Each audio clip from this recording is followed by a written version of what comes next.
తెలంగాణ ప్రభుత్వం రైతు సంక్షేమం కోసం కీలక నిర్ణయాలు తీసుకుంటోంది. అన్నదాతల జీవితాల్లో వెలుగులు నింపేలా కృషి చేస్తోంది. రైతులకు అండగా నిలిచేందుకు వినూత్నమైన పథకాలను ప్రవేశపెడుతోంది.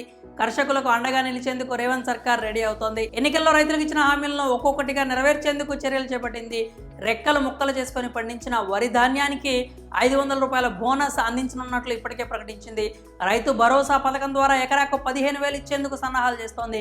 అదేవిధంగా రైతులు ఎంతో కాలంగా ఎదురుచూసిన రైతు రుణమాఫీని కూడా అమలు చేసింది. తెలంగాణ ప్రభుత్వం రైతన్నలకు 2 లక్షల రైతు రుణమాఫీ చేసింది. ఇప్పుడు తెలంగాణ రాష్ట్ర రైతాంగానికి మరో తీపి కబురును అందించింది ప్రభుత్వం. రైతులకు దసరా కానుకగా సీఎం రేవంత్ అదిరిపోయే గిఫ్ట్ను అందించారు.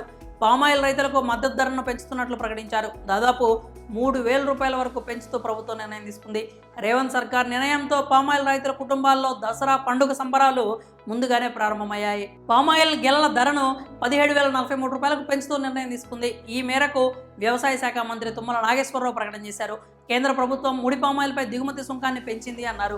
సెప్టెంబర్ 13న ముడి పామాయిల్ దిగుమతిపై సుంకాన్ని పెంచుతూ కేంద్రం ఉత్తర్వులు జారీ చేసిందని తుమ్మల వెల్లడించారు. గెలల ధరల పెరుగుదలతో పామాయిల్ సాగు వైపు మరికొందరు రైతులు మొగ్గు చూపుతారని ఆయన ఆశాభావం వ్యక్తం చేశారు.